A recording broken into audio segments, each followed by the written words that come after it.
It seems like your past, you know, was shaped by two like major accidents. Um, and the first of them being, an accident with your mom in the car crash, and then subsequently being literally run over by a school bus. Yeah. It seems just so severe, almost like we're chuckling about it. It seems so severe, but yeah, I mean those are some realities that you face. So ultimately to lay the foundation for the conversation and kind of what you've been through and ultimately who you are and who you've become.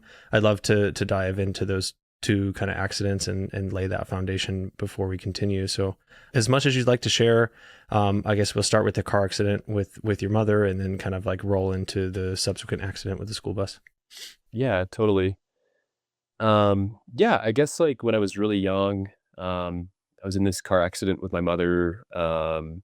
This young new driver like came out of a neighborhood and just totally did a 180 and like literally drifted around into the main road and then zoomed right back into their neighborhood. That was kind of their intention. I guess they were just screwing around and um my mom was like right there and he didn't see her at all. And it was like one of those early minivans that she had, those like early Pontiac or Chrysler minivans, like they were like just a toaster.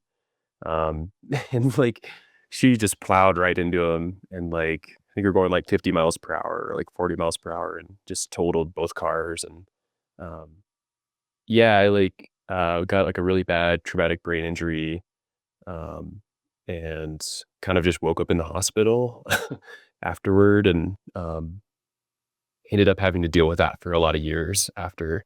Do you know the actual like physiological impacts of the TBI that you had, or like was it a concussion? Like, do you know the physiological symptoms or like the actual things that happen? It's been so long, and it's like my almost an early memory for me. Um, I think I was like in the first grade or something, but Wow, um, so super young. super young, yeah, and um, yeah, it just really impacted the next few years for me. I kind of fell back in school, um, and became pretty self conscious about education and how things were going, and I fell back in school pretty heavily, and then it just segued into like the next you know decade of my life, I guess. Like I don't want to like use it as an excuse, but like I think that like it definitely didn't help um, growing up in school, and I kind of like gave up on school in later, even in high school, like, and yeah, it was just like not a great um, path to start on, I guess. Like, It is interesting how like we can't let our past define us in order to achieve the things that we want to do in a way, but at the same time, it's like it's such sometimes at sometimes it's such an anchor, but you have to recognize it. It's like really hard to balance those two things sometimes. yeah, I think by now it's far in the past for me and like it doesn't affect me anymore. I worry about, the ongoing effects of traumatic brain injuries, and I've had other concussions in the, more recent years. And it's something that it's in the back of my mind is like, that could become an issue, someday. But as of now, you have zero symptoms. I think I'm totally fine. Like I have ADHD and like normal, just like forgetfulness but I don't know. I feel pretty normal for the most part. I hope so. I hope I'm not just like going about things and no one's telling me. Yeah, but you don't have like any sort of symptomatic migraines or like memory loss or anything like that that would be like clear cut. Being able to draw back to that time. No, I don't think so. I mean, I get like at night, like climbing or skiing, like with a headlamp, I have some pretty bad migraines. Mm. Um, I don't know where they came from. They might be like genetic or just like it's just harsh lighting. I get these big aura migraines where like I have like a green donut around my vision. Um, that could be it's pretty distracting and it's like almost like a hallucination in a way. There's like a big green light. Um, and I usually have to just turn off my headlamp and close my eyes for about 5 minutes and then it goes away. Interesting. And I think a lot of it just stems from dehydration.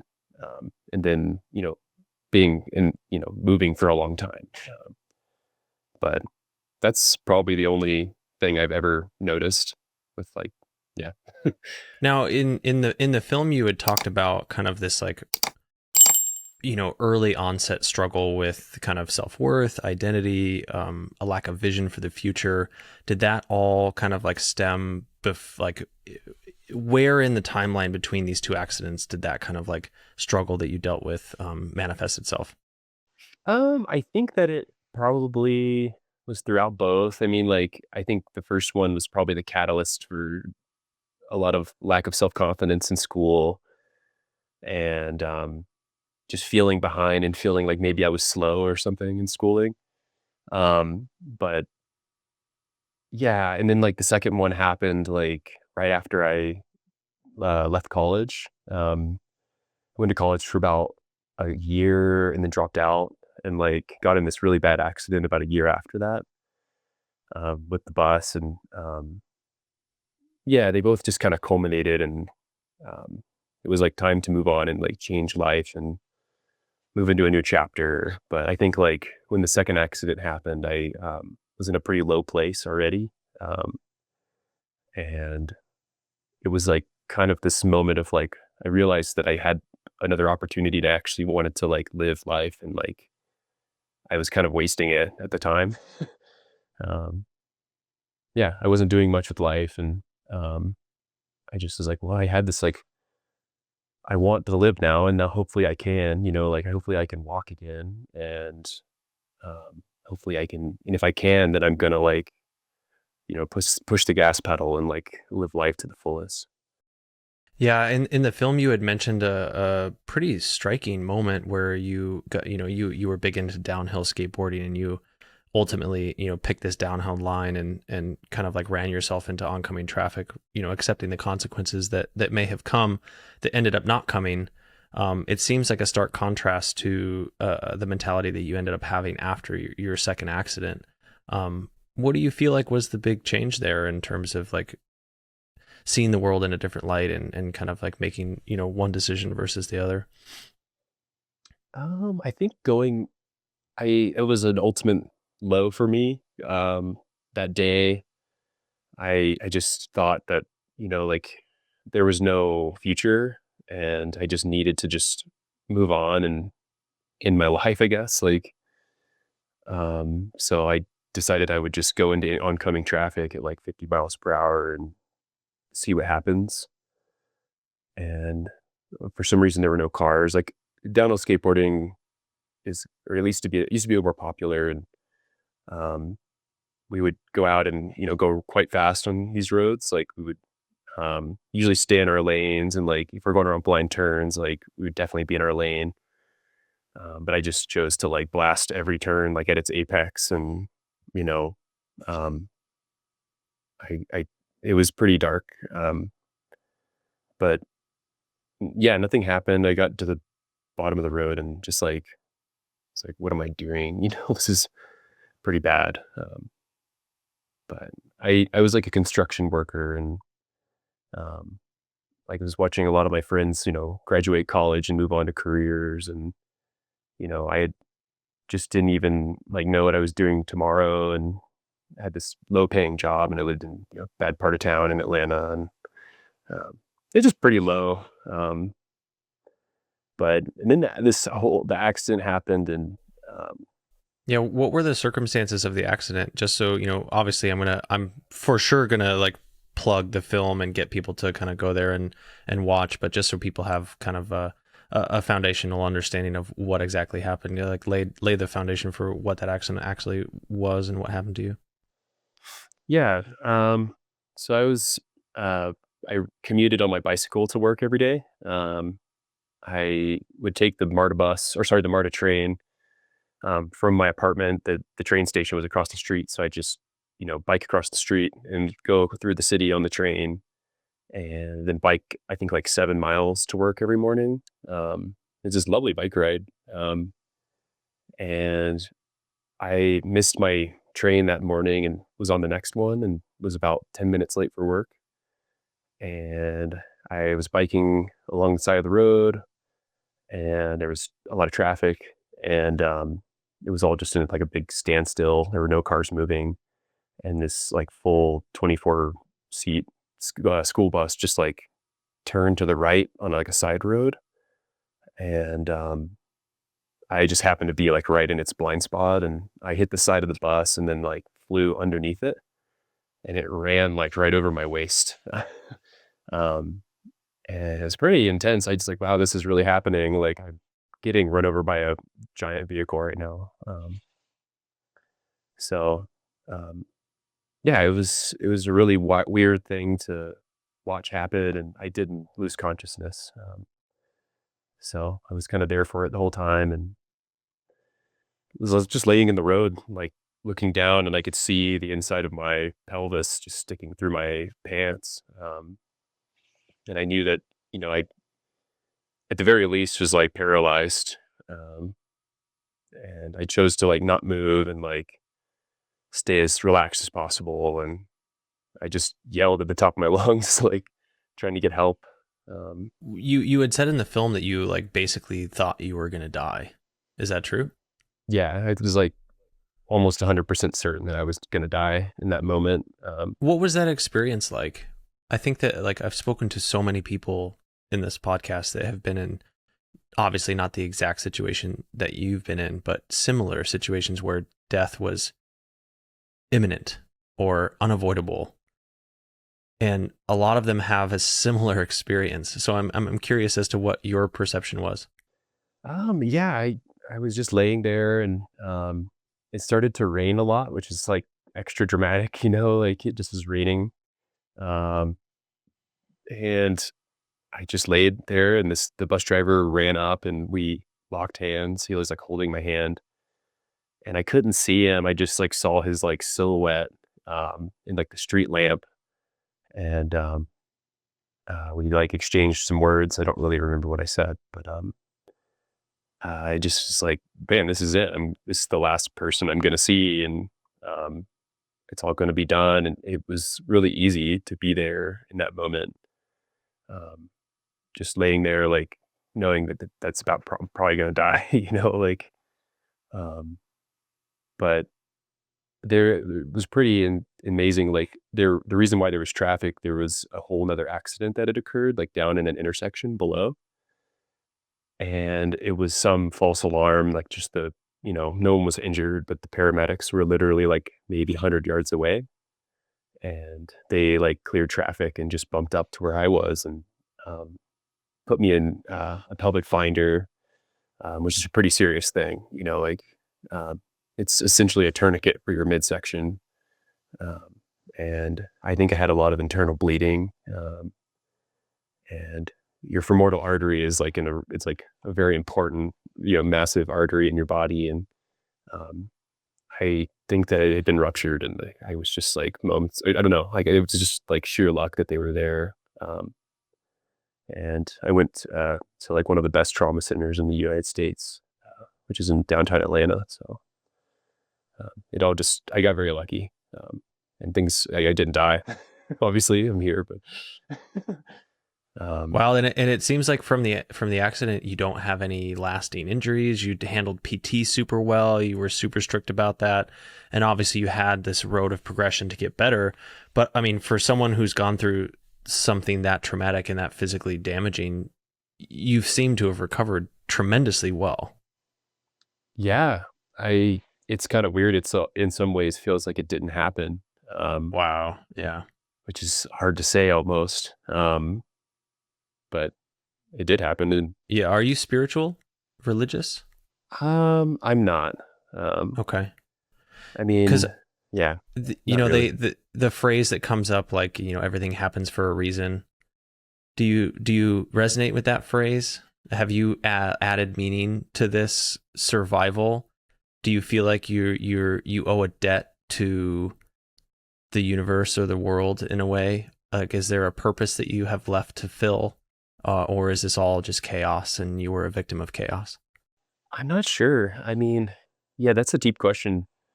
Um, and I don't have a really clean cut answer for. I think sometimes like I go back and forth with it, like it's such a crazy thing, and I got super lucky. Even just like how the bus ran me over, like it's like it could have been so different in so many ways. And Yeah, I'm not sure. But I definitely think about those things and like um, I go back and forth, with how I feel about it, and yeah, Yeah, I've not had anything as severe as that, but I've definitely had a lot of close calls in my life where I should be dead, but literally came out unscathed. A lot of them were on the motorcycle, on the street bike that I continue to ride, but much safer about it. Um, but yeah, like I don't know. For me personally, I feel like um, I try to attach some sort of meaning or logic to it, where it's like I don't know if like the universe or God or whatever you want to call it, has a meaning for you to be here. It's like there's some sparing or luck that goes into it, and it's like our job to figure out like what the hell that purpose is. And it almost inspires me to like live a fuller life, right? It's like it's like a cat. You have a certain amount of lives, and like you get spared a couple, and it's like, man, like I don't know if not a lot of people get that many lives to even be spared in the first place. So like, let me make the most of what I have. That's at least how I process it. yeah. I do think that's kind of a takeaway of mine from the accident itself is like I realized that I have another opportunity I realized that I had another opportunity to like do, or restart my life and do things that I've always wanted to do, but I've always been too scared to do. And that's something I still work on because things are scary. But I mean, I definitely now like it's like a daily like thing I think about of like how can I, what am I, like how do I want to live right now? Um, it's like very important to me. Yeah, that's awesome. That's beautiful. I have a question here. It's along the same lines here. It's I like to get into these deeper questions. So if it's like too much, like just let me know. And I can just cut it out. It's totally fine. I can edit these things out. I'm just curious as to like certain people go through traumas. And I feel like sometimes the traumas break people, and then in other circumstances they use it as a platform or a foundation to build upon. Um, what it seems like you used your situation and your trauma in that situation with the bus accident as a platform to build upon. Have you analyzed why you feel like it it ended up being processed that way and not being processed in like further deterioration or further melancholy or wow, the world is just ass, and I don't deserve to be here. Like, have you thought about the shift in focus and why that was a catalyst for that? Yeah, totally. I think about that a lot, and like I think I hit a crossroads within the recovering months post accident, where it was just like, how do I want this to go down? Like, I can be in my parents' basement for the rest of my life and just be, you know, terribly sad and um or like, wait, I actually really love road cycling. I love mountains, and it's like, oh well, I can just hard reset and like try. I have like this one chance to try, and if that doesn't work, then I guess there's always the fallback of like being really sad again. Or, and it's not saying that lighthearted. I guess like it's actually pretty dark, but You're like, this is as low as it can be. I can at least try. yeah, there's only And up if I from have to come here. back here, I can go back here. It's air quotes comfortable, but I can at least try to move on from here. Yeah. Yeah, there's only up from there. And like, I got back on the horse pretty fast. Like, I like to move. I like to, I can't sit still for very long. And like, I remember like laying there in bed day after day, and it was just like, this sucks. Like, this is really bad, and like I just really want to ride my bike again. And so I figured out how to do it, and um, yeah, eventually started riding my bike again, and I had nothing else to do, so I rode my bike a lot while I healed up, and Yeah, it's beautiful. I think in the film you said that you did 100-mile race 6 months after your accident. Yeah, yeah, I did. That was crazy. I couldn't believe that actually looking back, I'm like, that's insane. But yeah, that was pretty cool. Like, I think it was like a couple months after I had, maybe within a month, even like the physical trainer came to our house and helped me get on a stationary bike. We had like one of these like Cyclops trainers. It's like a thing you can put on the back wheel and you can just pedal in your house on your actual bike. And we like set up like a pillow and we like duct taped it to the seat. And then I couldn't even like lift my leg. Like I had torn muscles and like, um, yeah, like basically right at the hip joint. Like I had this like huge scar. And, like at the time, like, I had fresh stitches and I was really scared that they would just break when I got on the bike. And I have all this hardware. And I like, he figured out how to get me on the bike. And he's like, you got all this hardware in you. It's holding you together. It's not going to fall apart.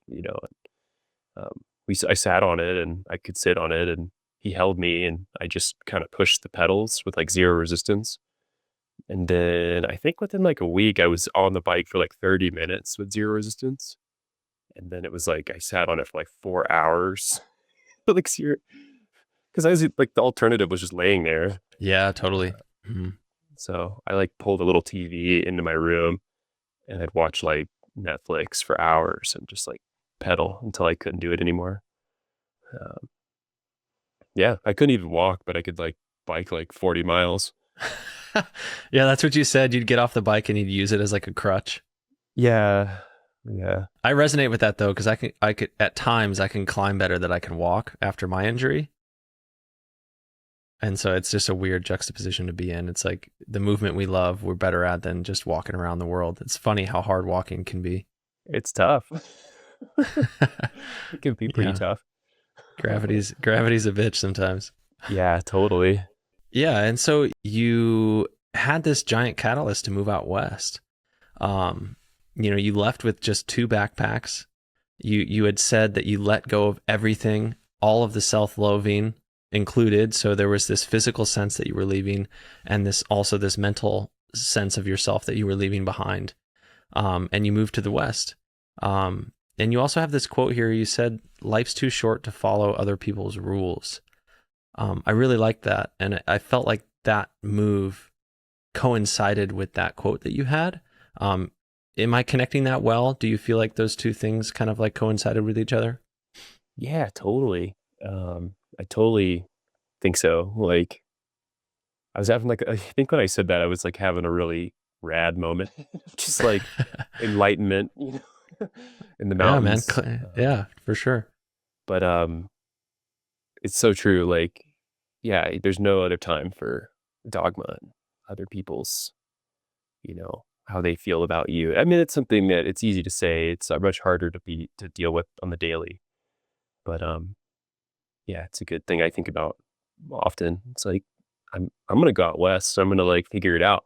Like um yeah. And it took a lot of years, but yeah. Was it kind of like that small town narrative where it's like, don't leave the small town, like you don't know what's out there, all the kind of like pressure from society to like not leave your small town? Because I've seen that. Like I went to high school in Escondido, and there are so many people that I see on Facebook that have never left, and it's like, get married, have kids, never leave. It's the same small town, and it's just wild to me. But I think that there's definitely that narrative. Was that part of the kind of like don't follow other people's rules, is like just like trying to keep you where you were, scared to change, scared to move, or was it a bit deeper or something else?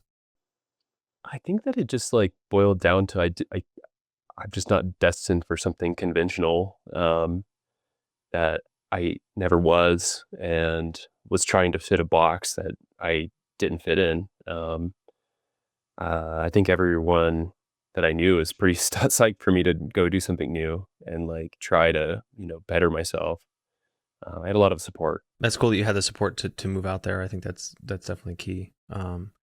You so you left the South and you moved. Kind of, I guess, quickly walk me through that progression a little bit in terms of like what that move is like, where you ended up landing, I guess how that's led to kind of where you are today. Yeah, I've kind of, I guess it's almost like I've been on the road in a way, like since I've lived in a lot of places since I came out west, primarily in the state of Utah. Um, I come in and out of the state year after year, like it's like kind of like almost a home state in a way. Um, and I moved to southern Utah down in Cedar City, um, pretty close to Bryan Head ski area, and started working there as a lift mechanic, um, and a snowmaker. So I did that for a few years. And then I fought fire in Idaho for a summer, and I loved that job. I just liked my free time a little bit more than I liked the job. Um, so I only did it for a year, and then came to Alta, and I've kind of been here ever since in some form or fashion. And then I did spend some time when COVID hit. I went to Colorado, and that's when I lived in that cabin that's in the movie. And that place is awesome. Like living there was kind of like a fairy tale in a way. Like, um, and about a year and a half of living there, like completely off the grid, and um, that was cool. Like I learned how to climb then. That was when I started rock climbing and ice climbing. Um, I got my start with ice climbing more than rock climbing. And but yeah, then just from there, like I moved back to Alta and out to California, and um, yeah, done a lot of. They've been all over the place. Yeah, a lot of it's just seasonal work. Yeah. And now your circumstances is where you live in a bus and work for SAR in Yosemite?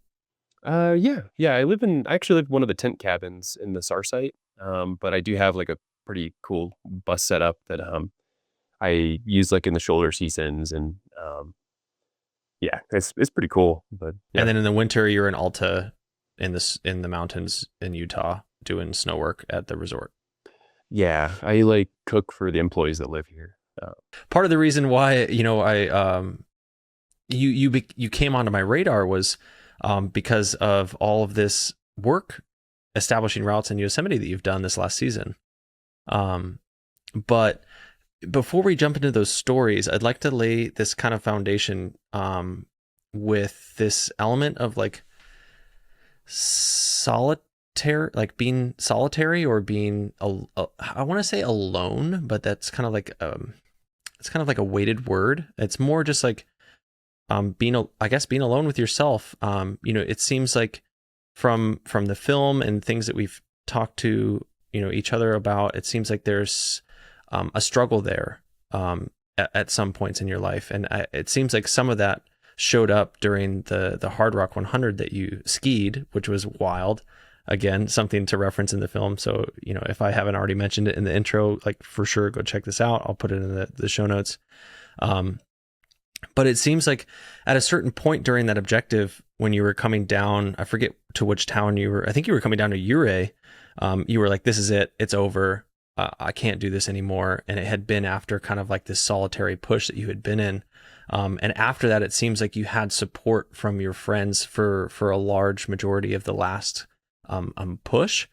Talk to me about that struggle you have with solidarity or being alone in the mountains. Like, what is that experience like for you? And how have the ups and downs been with that experience? Yeah, totally. Um, I think I've always kind of operated in that way. It's very familiar to me.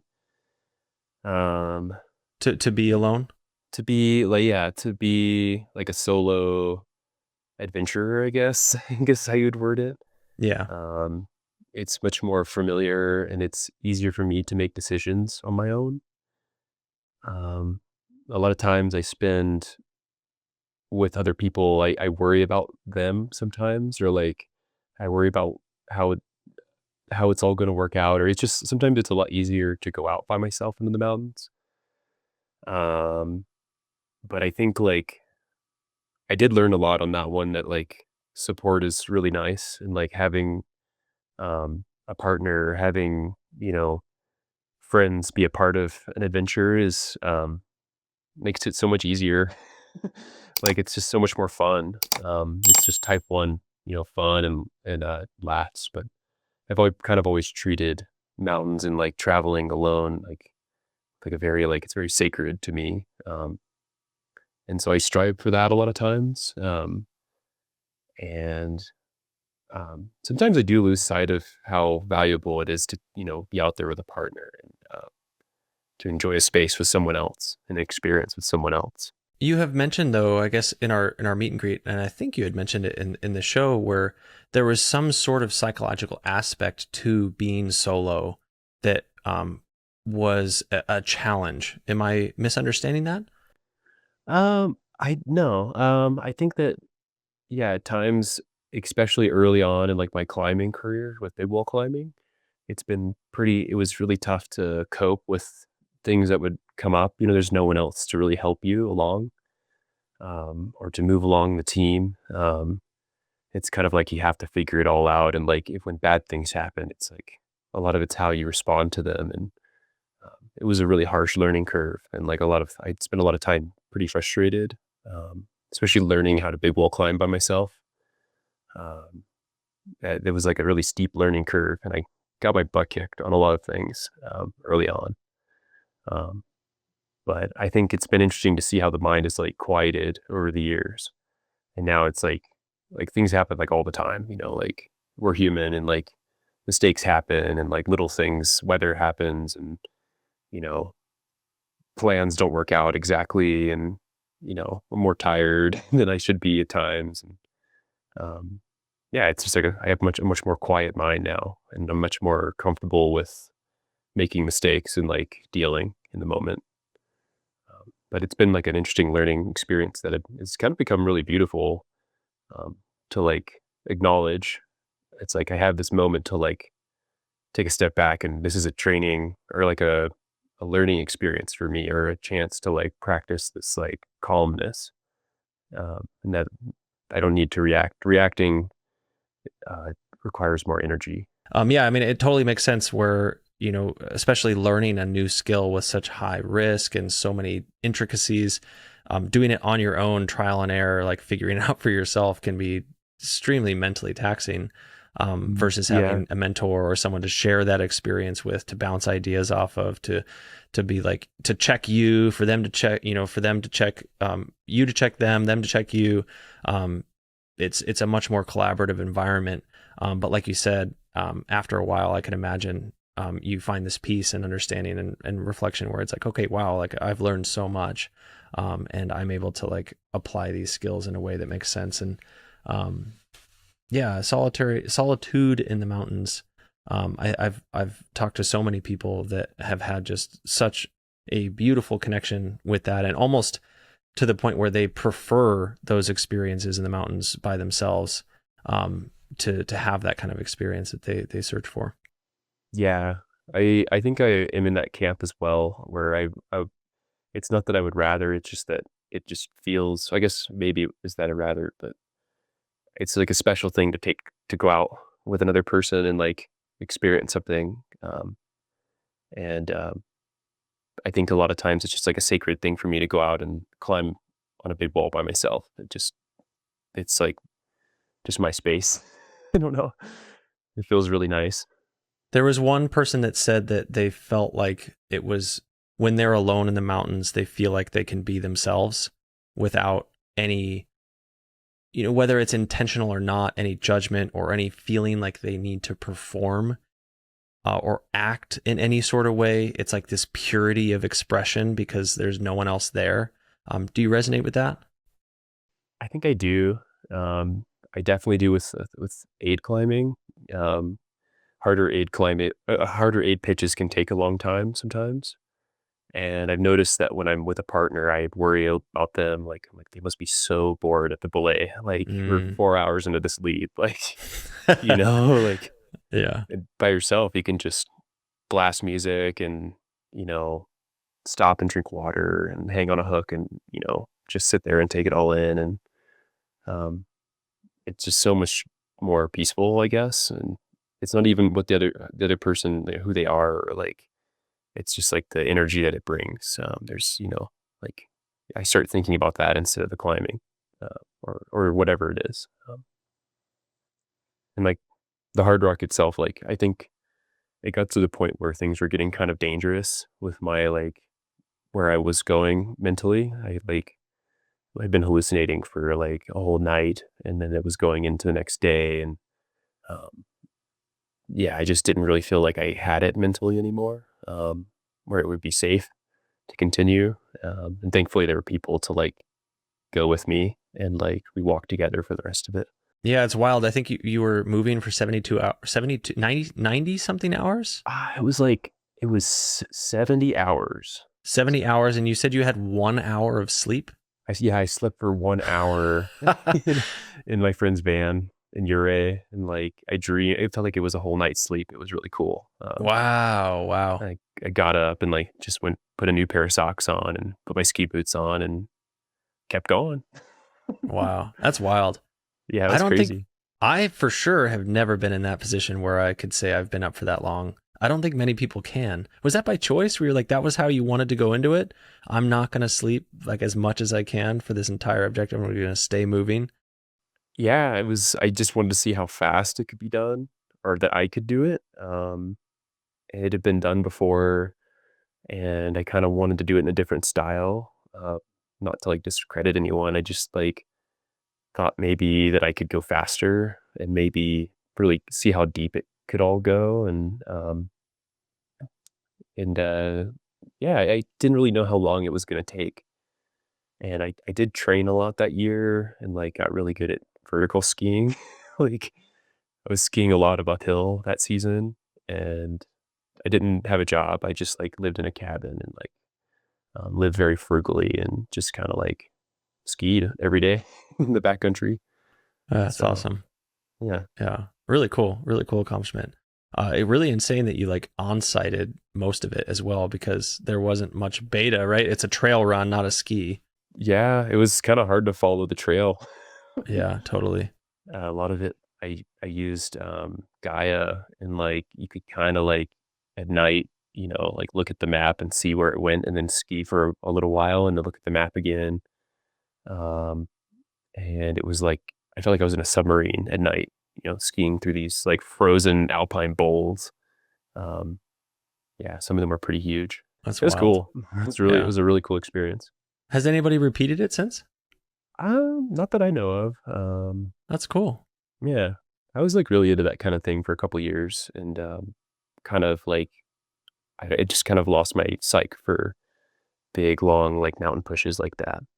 You had said, this is another quote of yours. It's always about chasing a limit and finding where that limit is. Speak a bit more to what that means to you. Yeah, I think like that was a definitely that event was a big one for me. Was like um, finding my own limit, and then like realizing this is it. Like I can't go much farther than this, like or any bit farther, and um, just consciously deciding to continue, um, and just like ski or like walk as hard as I could until I got to the end, I guess, um, and then like I kind of always chased that in some way, I guess, with like other things, and maybe that's kind of how I like to go through my interests, I guess, like to just take them to the fullest and find my limit within them. I resonate with that a lot. That quote is like how I lived my life as well. But I've also had it run me into issues because you can't push the limits on things that will either get you arrested or kill you. Yeah, totally. So how are you able to push that edge without it costing you things that you can't recover from? Yeah, that's a good question. Um, yeah, I think a lot of that's like deciding in the moment of how things are feeling, how it's going. Maybe a little like pep talk beforehand of like intention and like um, how you want it to play out, and like what your turning point is, or like decision point of like this isn't gonna, this is too far. Like I genuinely think that this is like dangerous, and if there's too many unknown variables, that's a big one for me. It's like there have to be a lot of known variables to go into something like that. Um, and just knowing that um, like the odds are in my favor that this is going to be a good thing to do and to step out into. Um, and I think with like rock climbing, like that's like to the point where like you can't turn back with a lot of like climbs, or like it's like something where it's like very committing. A lot of times I think a lot ahead of time before I would want to do something like that. Like there have to be like prerequisite climbs, or like I had to check a few boxes before I move into that goal or dream, I guess. So there's a much more logical, well, not more, but there's a logical approach to this limit that you're like, okay, this objective is way out there, but I'm going to prepare for it so that I can come to this limit with as much knowledge as possible. And at the same time, set this kind of like ceiling of like, okay, I know what will be too far. And if that's the case, I have a backup plan to either bail or remove myself from that situation. Mm-hmm. And then like I like to acknowledge a lot of my outs within things, like with big ridge traverses, like knowing which drainages I can exit down and like get to, help, or like a lot of that. I do a lot of like pre-planning with that. And then a lot of it's just intuition, which can be kind of scary because like, I mean, on a 70-hour effort, like your intuitive brain just disappears at like hour 60, like I was seeing, I had the craziest visuals, like I honestly, like when I left Telluride, I was hallucinating for miles that I was still in Telluride. Um, That's wild. Yeah, I it think was you had pretty said you gone. thought the city just like kept going into the woods. Yeah. Yeah, yeah, yeah. Like all of the buildings within the town, they're all like kind of like townhome style, like very connected. And we were going down this aspen trail, and like it seemed like the aspens just turned into buildings, and they just kept going. Um, and after a couple minutes, I kind of noticed I was like, I'm on snow and I'm skiing, and town that was all asphalt. I think I'm in the mountains. That's the key. You just got to hallucinate to the point where you start teleporting and then all your problems are gone. Yeah. Yeah. So That's the I mean, secret beta. secret beta. Just yeah. It, it was things like that kind of concern me a little bit, with like going forward with big log link ups, and I kind of don't like doing that stuff anymore. Like, I got to the point where I was like, this is pretty dangerous. um, Mostly decision making, while being extremely fatigued is a very dangerous combo. So I kind of pulled back from that a little This bit. show is brought to you by Lives in Designs. Let's be honest, most of our clothes don't last nearly as long as they should. Too often, they fall apart long before the sting of the price tag ever fades. And when something does rip or tear, most brands do nothing in the form of support, repair, or replacement. Lives in is different. They design one quality product at a time with a simple philosophy. Build outdoor apparel that fits well, works well, and lasts longer, so that you can wear it more, keep it longer, and spend more time outside doing what you love. Plus, they have an in-house repair program, so that if your clothes rip, tear, or fall apart in any way, you can send them in to Lives In. You even get to decide whether your repair falls under warranty or normal wear and tear. Plus, there's a 30-day money-back guarantee, so you can buy it, try it, and if you still don't like it, they will give you your money back. Right now, you can get 15% off at Lives In by using the link in the description below and using code TCM15 at checkout. That's the link in the description below and code TCM15 for 15% off at checkout. And remember, every dollar spent at Lives In is a dollar spent supporting this podcast. Yeah, and it seems like you've focused your effort on first ascent big walls in Yosemite, at least for this last season. And I'd love to dive into these. So, we had shared that there were 5 big ones that you'd done. If you just would like, for people that are listening, list them real quick, and then I guess this can be off record, so we can dive into all 5 if you want. I had asked you top 3 just because it would be like a more condensed version. But if talking about all 5 of them is interesting to you, it's interesting to me. So I'll leave that choice up to you. Like, also in terms of ordering them, like chronologically? Do you want to start from one and go to the most recent? Like, how do you want to structure these stories? We could start from the beginning and just how I got into it, if that works. Yeah, let's do that. Yeah, so what inspired you to do first ascents in Yosemite in the style that you've been doing? It seems specific. It seems kind of uncharted territory. What was the precipice for this motivation? I guess like reading the Sloan Guide and going through and seeing a lot of these weird routes that like no one climbs. Um, it's just like a lot of these are really interesting actually, and they have cool names. And I kind of want to go climb a few of them, and it seemed more interesting than repeating trade routes, or climbing other um, just other climbs that people climb all the time, like or like repeated El Cap routes or it's like that just seems really cool, like really cool adventure.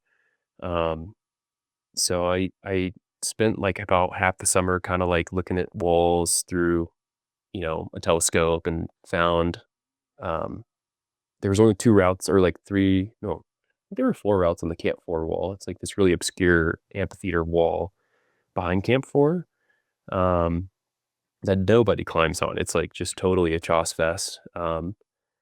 And yeah, I went up there, I, like, didn't know what I was doing and just, like, I think I drilled, like, 2 bolts in Indian Creek before. I, like, did, like, 1 single pitch or, like, 2 single pitch FAs, that I never, like, listed or anything, and, so just went for it. Like, um, I, like, walked to the base of the wall, I, like, brought a rack and a rope and, like, a couple bolts and, like, a drill and, like, um, found the thing that inspired me the most and just started climbing up it, and, um yeah, it was like this weird A4 first pitch that was, like, really hard actually.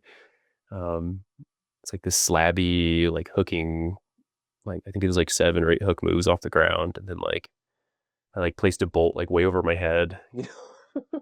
It's like, "I'm gonna make it super hard, like, super scary," and, like, looking back, I was like, "That's so dumb," like, I should've just, like, picked something more fun, like, um, but I didn't have, like, the right kind of bolts, I didn't know very much about bolts, like, so I had these like 3 or 4 inch bolts, and it's like you have to hand drill in Yosemite. Um, so I was like, I hand drilled like over my head for like 2 hours, like hand drilling this like 4 inch bolt into the wall. Oh my gosh. I was like totally pumped out of my mind on a hook, like like drilled the bolt and then got onto it and like finished the pitch. It was like 8 hours later, I had the anchor done or something. And it's like, what am I doing up here? Like this is dumb. Uh, But, yeah, I came back, like, the next day and, like, did the second pitch and, um, took this massive fall on it and, like, I got, like, stung by a bunch of bees. Um, was there was, like, this big bush that I was, like, trying to excavate, and I was, like, digging the bush out, and, I had, like, glacier glasses on, so I didn't have good peripherals, and, I was, like, digging out the bush with the back of my hammer, and, these flying, like, flies kept going around or looked like flies, like horse flies, kept flying around my head, and I was on, like, a beak or something, and, one of them bit me in the face or stung me in the face, and it's like, "Oh, that's a bee." Like, I'm getting attacked by bees or wasps or something right now, and they just started lighting me up, like, Oh my god. and, so I panicked and, like, 'cause I had to do something, I can't be right here and I can't go down, I'm, like, on some kinda harder aid, um, so I started hooking up the slab to the right.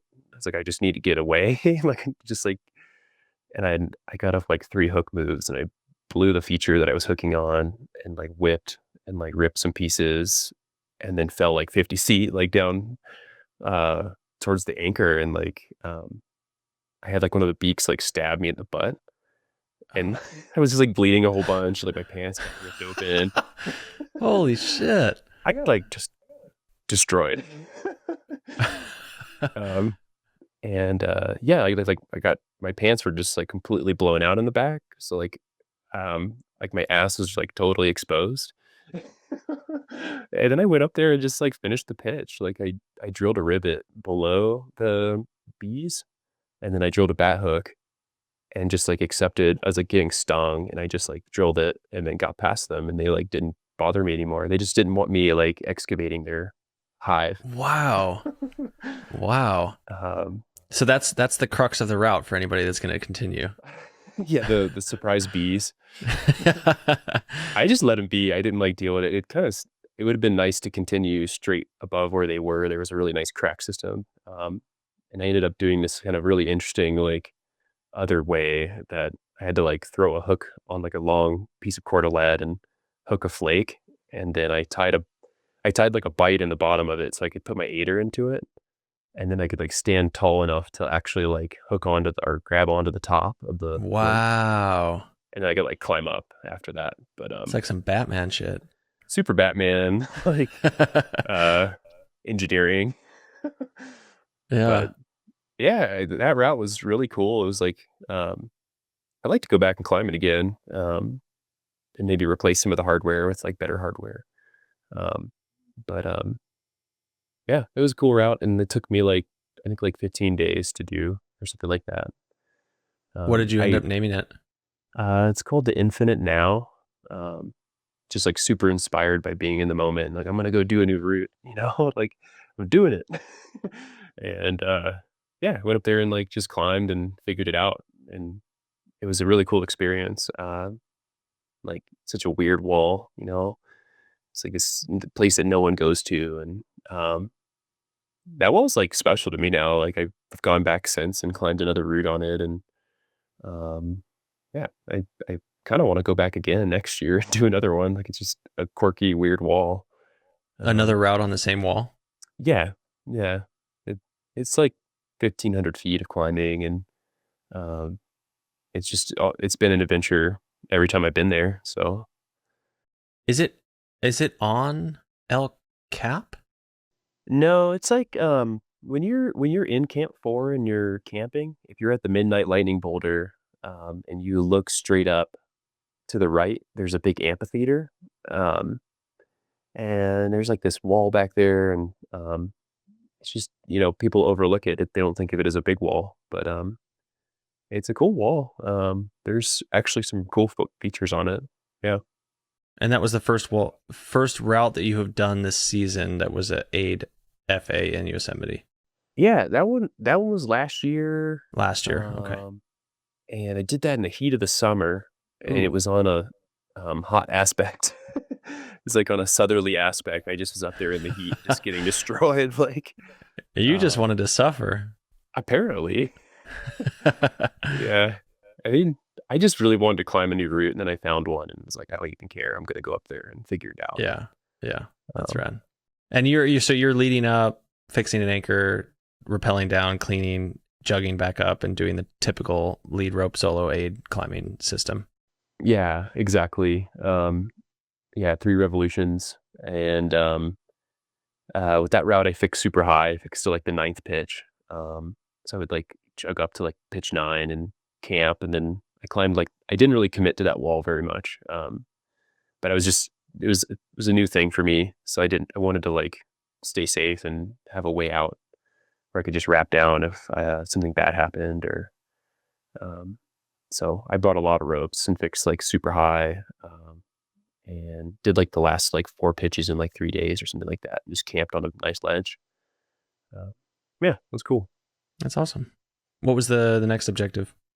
Then I climbed this thing on the falls wall, um, over near Yosemite Point Buttress. It's like right of the Lost Arrow Spire, um, and it's called Dirt Worm. It's this like really weird thing that like I guarantee no one will go climb it, but it was like a month later. I was still really psyched that year, and went up and climbed this like wide, crack system, and I jumped over a couple of dehedral crack systems and joined some other routes, and it's more of a variation of like a couple climbs than it is a new FA. Um, and like Eric Cole got really mad at me after that one. I don't. Eric Cole is this like prolific big wall first ascensionist in Yosemite, and kind of a crazy person. I shouldn't say that on a podcast, but he just was not very nice after I climbed it. He'd like done some first ascent over there. And What was his gripe? he said that it was not a very interesting feature that I climbed on, and that it was his least What is he, favorite. the freaking feature police? I don't know. Yeah, it's like kind of blew my. I don't know. Made me feel pretty bad after that. Like it was like maybe I don't want to climb in, like this in Yosemite if it's gonna if I'm gonna get flack for new routing. Wow. Um, and like I could have emailed him about it, but like I I was sure his route went this one direction, and apparently I climbed a couple of the pitches of his one of his routes. Oh, so he was just mad you used a portion of his route for a variation. Yeah, and then I claimed it as a new FA, and he was like, "Oh, we'd already climbed those," and um, he's really protective of that wall, and he's done a lot on that wall, and he's a really impressive, one of the most impressive big wall climbers that I've heard of.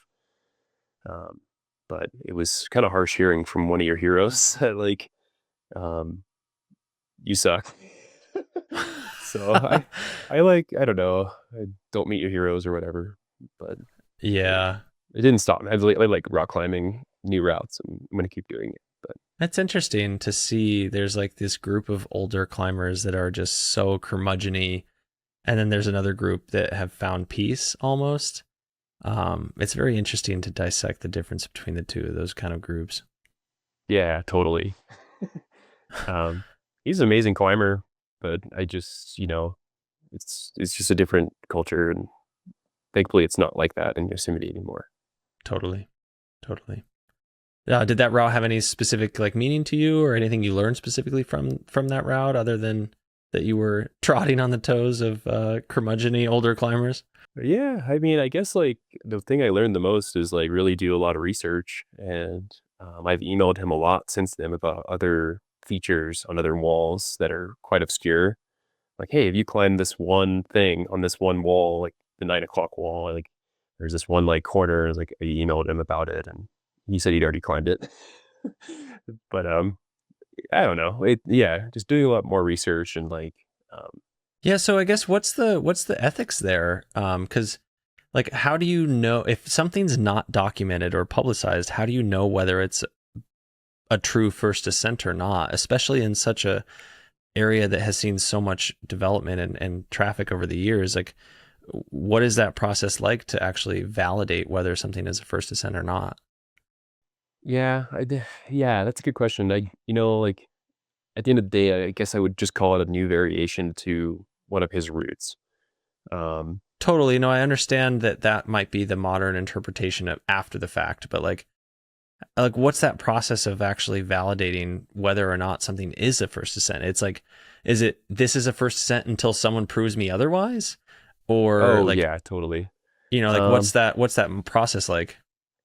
yeah, a lot of that's like finding out later, or like, oh, so and so climbed that, or like, hey, we climbed that in the '70s, and like we just didn't document it, and like it's Well, like, then oh, it's well, like, well, where's the proof, right? It's like, show me papers, or yeah, a lot of it's that's like like, just it's kind of cool in a way. It's like honor system, like with climbing, like a lot of it's like just being super transparent, and like um just being like hey, they climbed it. They said they climbed it. Like they didn't have cameras, like iPhones back then. that's true. Yeah. Maybe they climbed it, and Their wife wasn't. lit their first ascent book on fire, you Yeah, never know. it's kind of scary. I mean, like you get really psyched about something, and you know, it's pretty hard when you get like 8 pitches off the ground of something you think is going to be rad. There's like a bunch of pitons all of a sudden. Mm, It's like, dang it, they beat me to it. yeah. Yeah, because I mean, I would imagine the intention for these things is to establish a first ascent of some kind, right? And so to realize that that's not the case, it's like, man, like I just dedicated a lot of time for something that's not exactly the vision I was hoping for. Yeah, totally. And a lot of it's kind of scary because you don't want to go up behind someone and like bolt their route, like add a bunch of Totally. random bolts and like have just Mm, totally slipped up and like not done enough research. So it boils down to a lot of like almost like psychotic research of like figuring out, oh, this one random crack was probably climbed by this one person, and the guidebook is a little wrong, and like maybe it actually goes this way, and like oh, um, wild. deviating. And I think that route, like I tiptoed a lot around a lot of other routes, like trying to put up a route. and it's more just a variation. Um, but it was a cool adventure. Yeah, it was really quite fun. Yeah. But How tall was that, and what did it go at? that's like a 1,600-foot route. That's probably about an A3 route, and most of it's actually free climbing. It's like a easy, moderate, wide, like chimneys and like off-withing and stemming. Um, a lot of it's really cruiser climbing for most of the route. And then you get into like a couple pitches of like one of the pitches that I repeated from another route was like a couple rivets that you aid on, and then there would be like a couple bat hooks and then another rivet. And then the whole pitch was like that. But the way they drilled the rivets, you can't use standard thick wire gauged rivet hangers. You have to use these really thin, like 2 kilonewton rated, like micronut cable rivet hangers. And so like the pitch is like if you blow it at any point, like if one of those bat hook holes blow, you probably are going to rip the entire pitch. Um, Wow. and it's rated A3. And like, yeah, it's kind of weird the way aid climbing is rated. It's like super dangerous. Like those bat hook holes are probably from like the 80s or the 70s, and yeah, just like it's pretty hard to commit to that kind of stuff. And like knowing that it's difficulty wise and only an A3 pitch, um, I don't know. It's like a very weird grading system. Um, Would you say that it was A3 when it was established, but because of the degradation of the rock itself over time, it's become like A4 ish? Is that kind of like the thing that happens to these routes over time? Or is it just like a sandbag situation where, just like free climbing, where it's like, oh, this is a 5.9 plus plus. It's like, dude, this is a 10B, is it kind of like that kind of situation? yeah, kind of. It's like maybe like you'd see a route that's like a 5.9 route, but for a 5.11 climber. Like it's like Okay. super Yep. dangerous, but you like a 5.9 climber could do it, but like they'd be way out of their scope maybe. It's kind of like that kind of situation, where, like you totally do it and like it's totally secure for most of it, but like if something happens, you're in like A4 plus terrain of like consequences. Um, yeah, it's kind of a scary place to be in because like, yeah, for obvious reasons. Yeah. I mean, just like free climbing, at least for trad climbing, I think there is an element of soloing, at least in your mind, that is required. There are no fall zones that you find yourself in that you have to perform in those situations. So, I mean, it sounds similar with aid climbing. It's just like, this is a no fall zone. I just have to be able to perform. Yeah, yeah, totally. Yeah, it's super serious for sure. How do you deal with that level of, because there's definitely certain types of people that can't or choose not to handle that psychological aspect of performance, where it's 100% or at least 99% on me to perform and make sure that my movement is my safety. Some people avoid that entirely, and other people thrive in that. It seems like that's something that you at least are aware of the danger, but you thrive in that kind of situation. What would you say about your personality is something that you allow yourself to be in that kind of space and allow yourself to understand and perform in that risk? Yeah, I think a lot of it's just been like I've accumulated a lot of time in that kind of scenario, and I think maybe like my brain is like kind of like adapted to it in a way, and like how I react to things is like just more calm because of like um, prolonged exposure to risk like that. Um, like spending more time on like certain hooks, you kind of get used to like, oh, this is a really good hook. Like I know this is good, and like there's like a whole mental process of like, or even the same thing with like free climbing. It's like I know that I have a really good jam right now. Like I'm locked off on this, and like there's no chance I'm coming out of this. Um, I can go another move without placing a piece of gear. I feel very good. Um, and I think it's like just like developing that that mental um, framework over a couple years, doing that kind of thing. Um, like, yeah, these are great hooks and I feel really good. I bounce tested them. I tested them many times. I'm going to go way up into this hook now. Are you bounce testing hooks on A3, like A3 plus A4 terrain? Are you testing them like in that way? Yeah. Yeah. I test pretty much every piece of gear that I climb up onto.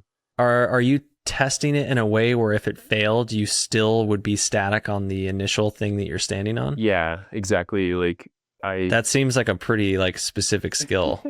yeah, I've kind of developed my own little way of doing it. Like I bring a third aid ladder. And so you're like, let's say you're on a hook and you're in your top step. You put the next piece of gear in, the ladder's going to be really high up. And so you're going to have to somehow climb up into that, or you could use your daisy to like balance test. Um, and then I use dynamic daisies because if I fall, I like to have kind of a dynamic load onto my harness. If I daisy whip or something like that. So I bring a third aider that's like cut really short and I clip it onto the last rung of the new ladder. And that way I can stand in the top step and then like stand totally like level and like bounce test from a safe stance. Um, and that works for me. I don't know, like, and I also use that for like when I'm in the top step for a long time, like placing ahead, like I can use that little ladder to have both feet in the top steps and feel really comfortable. Um, Oh, interesting. yeah, just like little random things that make it a little easier. That's awesome. But I test every move, everything, even with like easy climbing. Like I give it a good jerk before I, climb up onto it. I feel like it's all, I mean, circumstantial for free climbing too. I feel like, at least in Red Rock here, I'm always just, it's subtle. It's just like a little bit of a test before at least if I know if it's unconsequential terrain, I'm going to like test the hold real quick. It's like, I don't want something to just completely blow on me, you know? Yeah, totally. Yeah, I really like knowing what I'm on and like knowing what the lineup is below that. It's like, oh yeah, we've got like beaks, everything's been tested and you know, Yeah, yeah. that's wild. Yeah. What was the next one on the list out of the five? We're on number three. Yeah. So that was this year on Hummingbird, this Sentinel Rock. Um right next to the Steck Salifay, I put up a new route. Um that was previously attempted by a couple of Starsiders back in the early 2000s.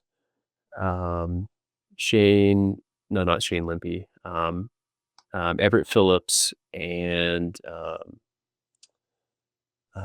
gosh, I'm forgetting his name right now. But yeah, a couple people tried it, and for life reasons, they had to bail. They were taking too much time, and like they missed some date and had to come down. And someone told me about it, and so I contacted them first and was like, "Hey, look, I would really like to go up and try this route if you're not going to go back." And they were like, "Oh yeah, go for it." And they like laughed and he like made it seem like it wasn't that good of a route. And then like by the end of the conversation, I was like, you're making it sound like it's kind of cool. Like it's a good route. Like it's like I think like the next week I went up and climbed the first pitch and I never found their anchors, so I climbed like they bailed at their fourth pitch, and then when I got to my fourth pitch, I met their anchors.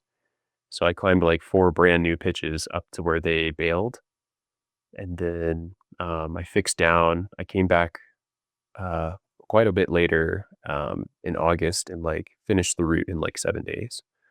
Um, so I was up there for On like like in one push.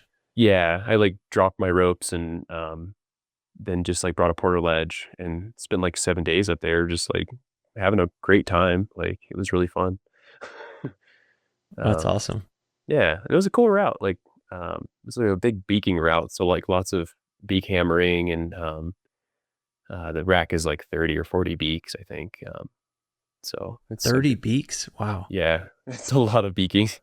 Um, yeah, these big like long tiny seams that just go on for a really long Oh, time. wow.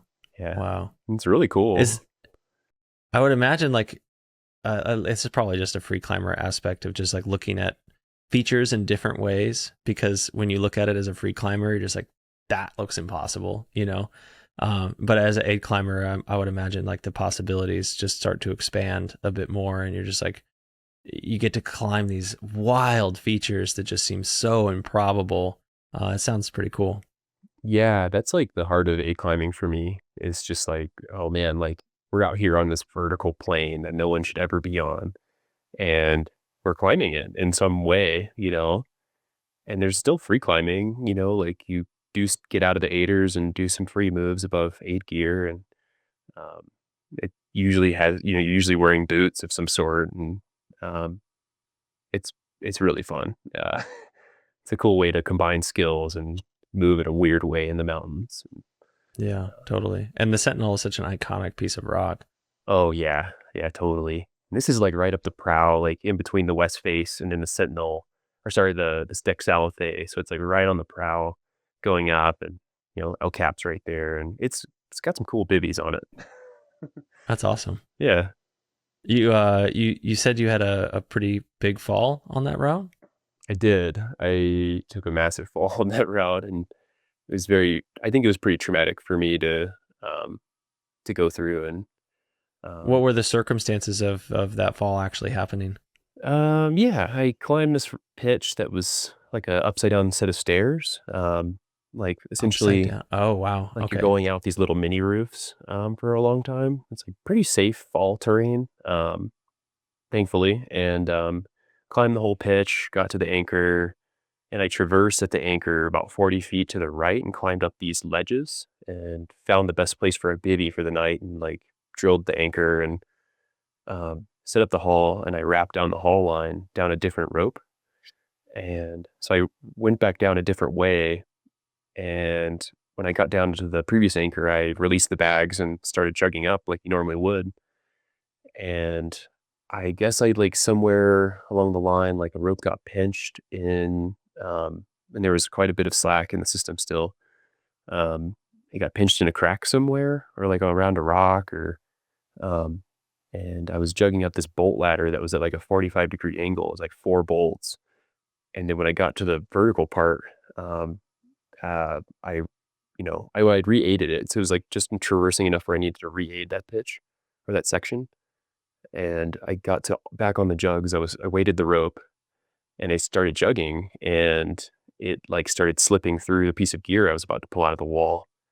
And I started sliding down just a little bit. And I was like, oh, okay, like here's a little bit of slack.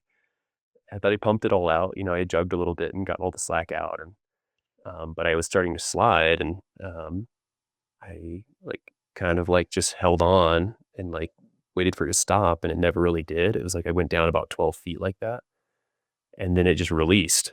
And there must have been like way more slack than I'd accounted for. That I must have been hurrying. I was up there drilling the anchor for over an hour. Like I'm sure I just like missed something, and took this like 80-foot free fall, just like zooming down the wall. I mean, like way past the hull bags, and way down through the next pitch, and just like took this really long, like bouncing fall onto my jugs. And um, I didn't, I, I was like certain that I'd like just not fixed the rope, and like I was taking the like, the screamer to the ground. And um, thankfully, it all came to a stop. There was just like a lot of slack that I had just stupidly not seen in the system somewhere.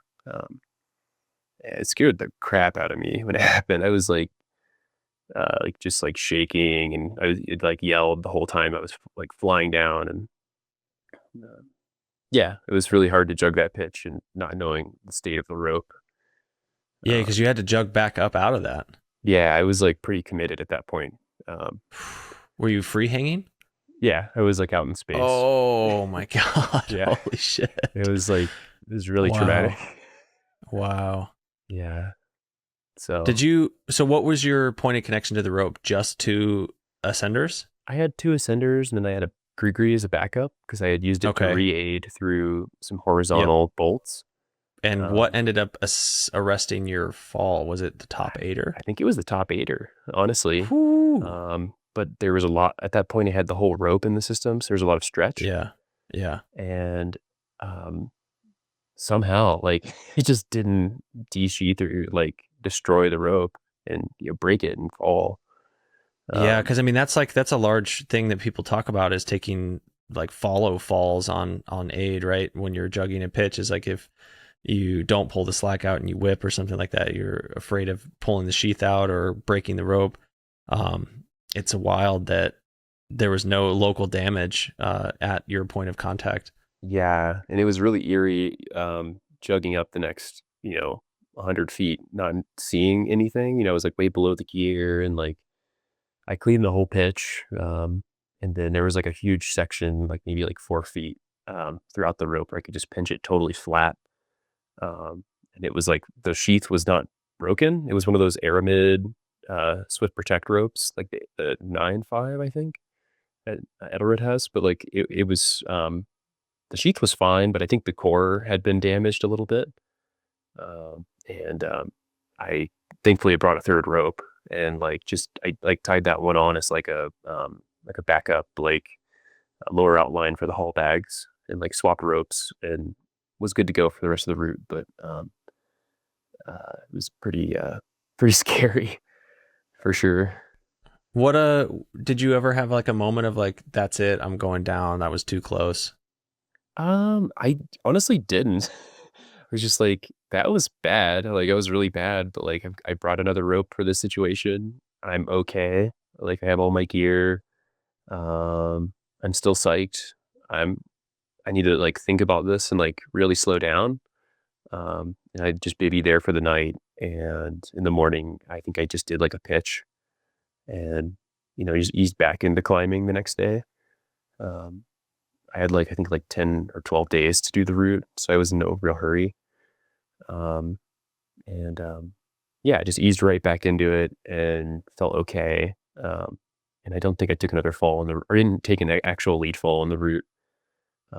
But yeah, it was really scary. It was for sure. And like jugging every pitch after that, it was pretty scary. Yeah, you're like, oh, testing everything. You're like, is this oh good? my God. Yeah. Like totally like, Yeah. freaking, like just kind of puckered getting back onto the rope for sure. Wild.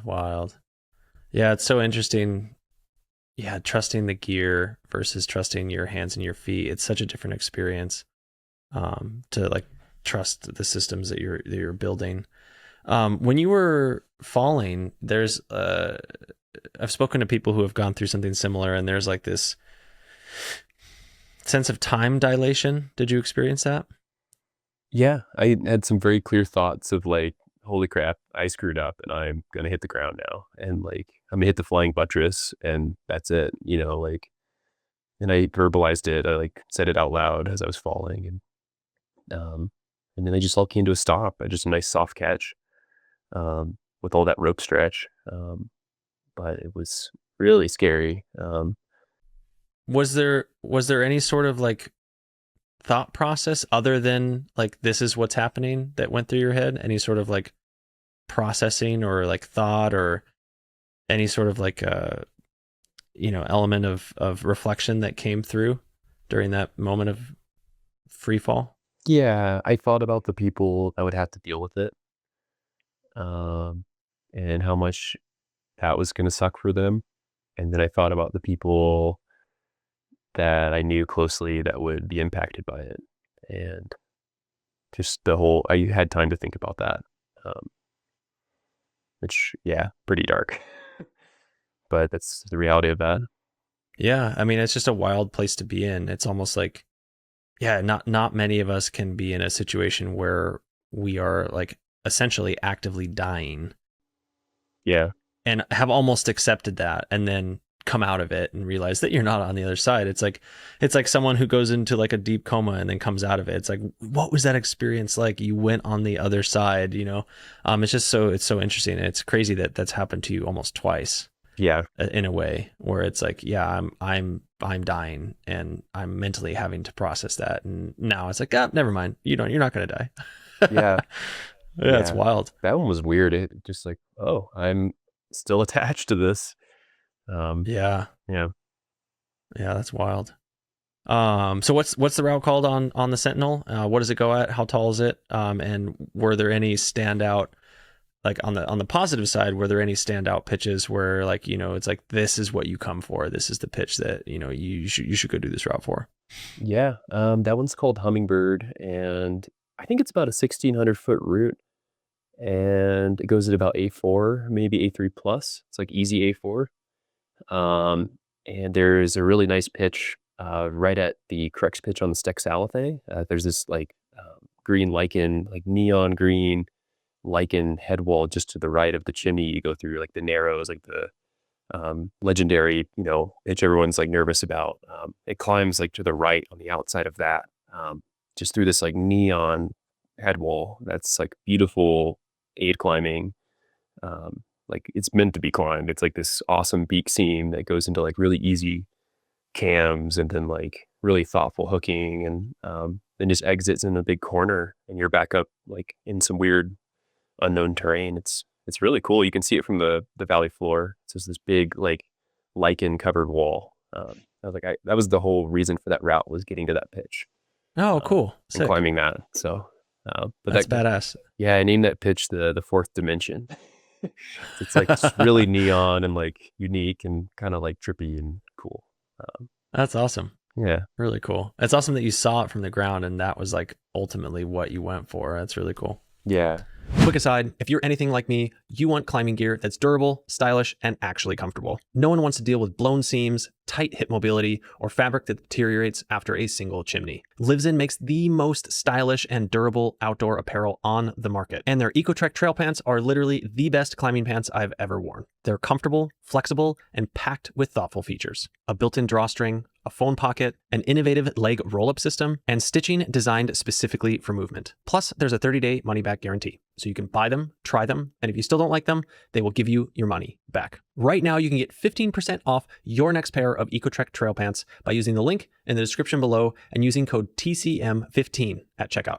That's the link in the description below and using code TCM15 at checkout. And remember, every dollar spent at Livesin is a dollar spent supporting this podcast. So that's 3 out of 4 or yeah. 3 out of 5. What's 4? The fourth one is what did I do next? I went and climbed back on the Camp 4 wall.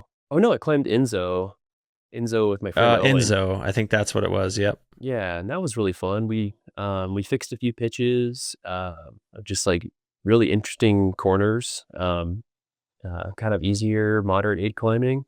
The first pitch is like super clean, would be a beautiful pitch on El Cap, um, like A2 plus climbing. And then like, yeah, just like really natural climbing. I think we placed like 8 bolts on the whole route. Like one lead bolt that didn't really need to be there, but I just felt like in the moment, like it needed to be there. And the top part of the route is really similar to the upper pitches of the nose. This very similar like splitter cracks in a corner, kind of reminds me of like Camp 6 going up above, like into changing corners. It's really beautiful. And it would be really cool to go back, or someone should go back and try to free or like find a way through the beginning pitches to climb those upper pitches. They're totally worthy of free climbing. And they'd probably be like mid 511 grade, but just classic, cool free climbing. Sweet. You heard him. You heard them go after it. Yeah, yeah, it's there. Yeah, I mean, like it'd be really cool if someone went up and did that.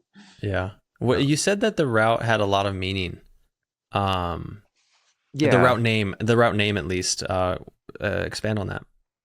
yeah. A former Sarsighter had passed the year before, and a lot of people were very close with him, and he was very into like Zen and Buddhism, and he wanted to be called Enzo, um, and really liked that symbol. And I wasn't as close with him as Owen was, and a lot of the other Starsiders, but it felt like a nice tribute to name the route Enzo after him. Uh, and yeah, I think he would have been psyched to be there as well.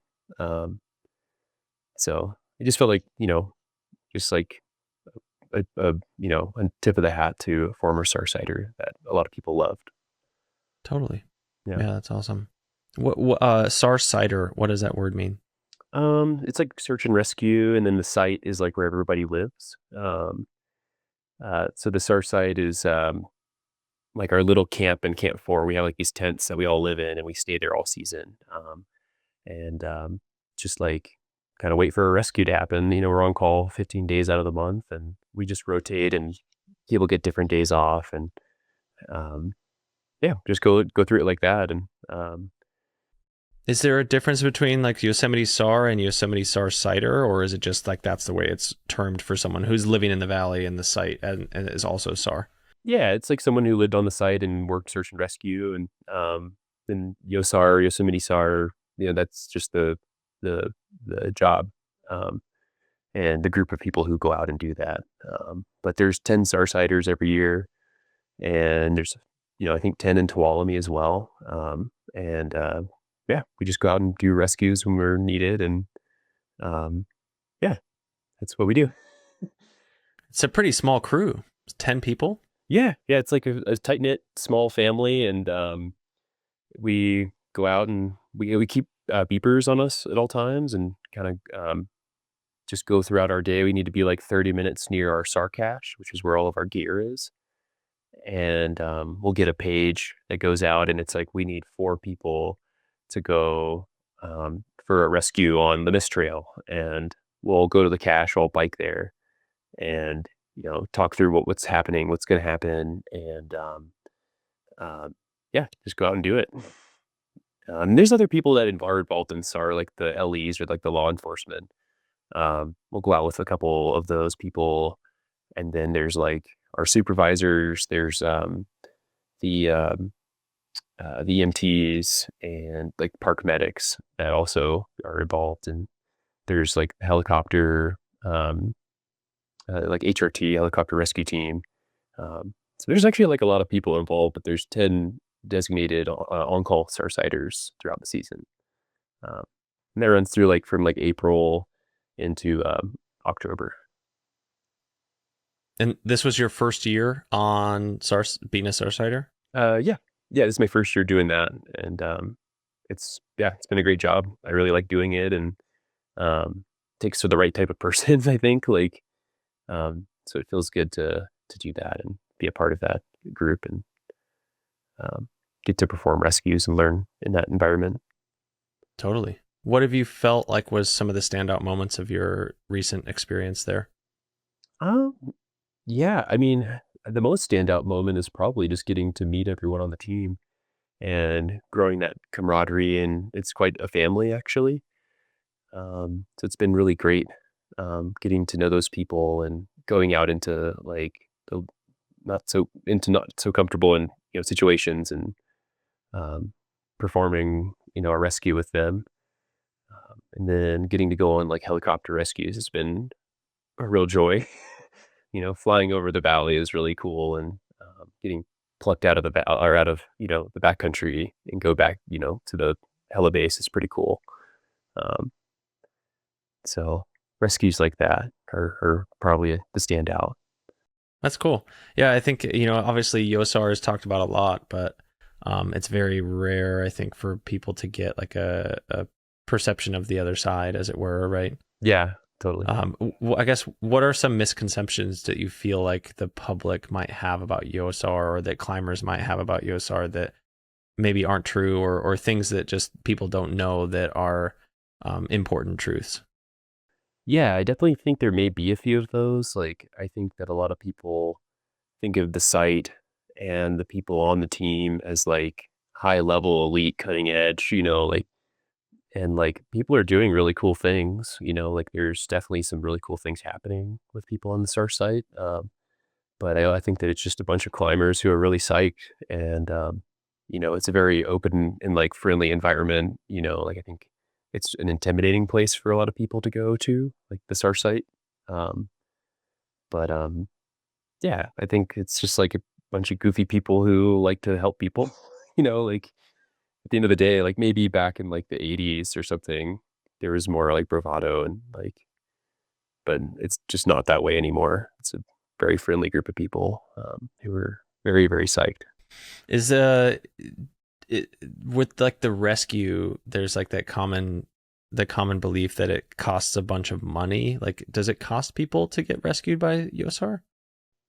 It kind of depends on the situation. And I don't know all of the details, but I do know that like if there's negligence, or like say you're like doing something that's going to put other people in harm's way, and you knowingly are doing this, And, if there's any sort of like negligence, you're probably going to get charged for rescue. Within the park, like getting plucked off of a mountain in a helicopter, you're not going to get charged. Um, as far as I know, until there's a transfer and you leave the park, and that's when things change. Or like if you get into a park ambulance, like a lot of people don't want to, but like you can totally go get checked out by a paramedic in the park. Um, and but like once you leave the park and you get transferred, that's a different story. You probably will get charged for that, you know, transfer. Um, but not in the park. You won't get charged usually. A lot of the rescues, we just take them to their car and, you know, make sure they're good to go. And, you know, that's it. You got it. You heard that, people. You summit El Cap, call Yosar so you can get back to your car. Yeah. I'm just kidding. That's funny. Yeah. I mean, we don't get as many calls as you'd probably think. And like, I think some people should call and they don't, until it's a little bit, you know, there's no harm in calling. A lot of times we just go up and like help somebody walk down, they're not psyched and like they don't have any water, and we'll just bring them some water and electrolytes and like walk them down. And that's, most of our job is that actually. It's a lot less like badass, like flying around in a helicopter. And it's more like power hiking up a trail for like, half the day to go find somebody and getting them really psyched to come back down. It's a fun job. Yeah. Yeah, it's important as well. Yeah. Got to keep these places accessible and keep people safe. So Totally. hats off to you. I think there's one last aid climb that we haven't talked about. It might be Act or React. Is that the one? Yeah. That was like, I think, that one was another one on the Camp 4 wall. It was like pretty memorable. Yeah, I had this vision of like, it'd be really cool to find a way to climb a big wall from the ground up, and not use any bolts and do it in a 24-hour period, on site, like no fixing, no anything. I only walked to the base and like looked up and was like, yeah, this will probably be the way I go up this. Um, and felt pretty like out there to think that was something that I could do. But then it was really fun. Actually, it was like a really cool, like pure way to climb. I just felt really right in the moment. And I brought like 100-meter 9-1, like unicorn rope that was like really kind of light and long, like really long ropes. I could do these really long 100-meter pitches. So the route was about 1,500 feet, and I think I did it in like 6 pitches. Um, and yeah, I just like would run the rope to the end, like build an anchor and then like a gear anchor, wrap down, clean all the gear, wrap 100 meters, and then jug 100 meters, and then reflake the whole rope into a bag, and then just like go off again and just go for like a couple hours and lead the next like super long pitch. So it was like a really cool, like on-sitey, like continual movement, like way of climbing that I'd never done before. And it just felt really cool. Like it was like kind of like speed climbing. Like I tried to move fast, but more like just trying to be really efficient, and be like really like try not to place any gear, like any bolts. And I ended up not placing any bolts. And yeah, did the route totally clean, in like 16 hours. So it's pretty cool. Wow. So 100 meters, we're talking like 333 feet. How often are you leaving pro behind as actual protection versus daisy soloing with the rope that has maybe like a piece every 50 feet? Like what kind of protection are you leaving behind? Yeah, totally. Yeah, I brought a triple rack all the way up to 3s, I believe, or maybe 2s, and I brought 2 of everything all the way to 5 after that. And then I think I brought a single 6, and then I brought 30 beaks, and I brought like a couple angles and like maybe like 10 heads and like all the hooks that I had. Holy hell. Yeah, he's a really big rack. Like he like setting off like if I think it's like a 50, 60-pound rack. And it's on your body? yeah, like I wore like a chest harness. Like this fully like like a fully clip in like chest harness thing. and then like a big wall harness, so your regular harness. Um, and then I also like tagged gear at one point. Like there was like this section that like I just like climbed. It was like 5'8", and then I like tagged up the rack after that. Um, but like um, yeah, for the most part, I just climbed with the whole rack, and then like I would back clean cams whenever I needed to. Um, and like I think there were a few sections where it was like perfect ones or something, so I just would bump like two ones for like 50 feet or something, and then like leave a one and like start climbing after that. And a couple times I had to build anchors a little bit shorter because I just felt uncomfortable on new terrain, um, being got run out. So I was placing quite a bit of gear and like using a lot of beaks as protection. Even on like nice cracks, like you could just like slam a beak in on this other crack off to the right, and like just leave the cams as like progress pieces. Um, but yeah, it worked out pretty well. I mean, it was really fun. I felt totally safe the whole time, and I found good anchors almost every 300 feet or so. Um, but like I never unroped for any of it. Like there was like a rope the whole time, and um, yeah, felt pretty. It was really fun. Yeah. Yeah, that's wild. Congrats on that. I mean, an A3 plus 1,500 foot first ascent on site in 16 hours that's wild. Yeah, it That's was wild. cool. Yeah. There's like one hard A pitch. It's like hard to almost call it A3 plus. There's like just one pitch that was like a lot hard. Like it's like all of the beaks on the rack, and then like a couple hook moves, and then some heads, and then like roops, and like progressively like yeah, beaks, and yeah, the cams again. But yeah, it felt technical. Um, so I gave it that rating. Just if you end up going that way, I think you could bypass it and go a different way. And it would be easier, but it was a way cooler way to go. Um, so Is there any trace left behind of your ascent?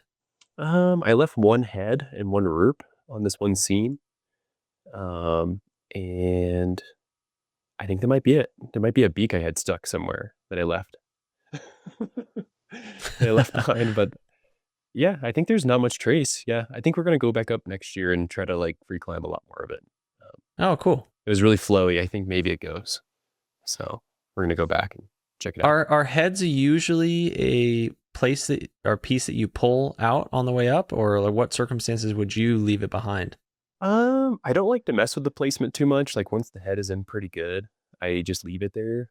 Um, I think you could clean them, but like I don't like to clean them because I like just that those placements are really tricky to keep nice. Like a lot of it's like just the little micro grains in the seam. Like they need to bond to that aluminum. Um, and like if you rip the head out, like you might rip all those little grains out.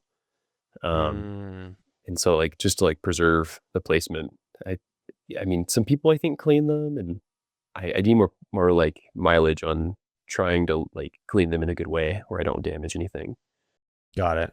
Because I mean, even if you were to clean it, you're not using that head for anything else, right? Yeah, I don't, you could probably use it again, but it would be last resort. Like I dropped all my other heads, or like I'm out of heads, so I'll use this one that I have that I cleaned. I'm just gonna bash it into oblivion and hope that it Yeah, stays. yeah, pretty much.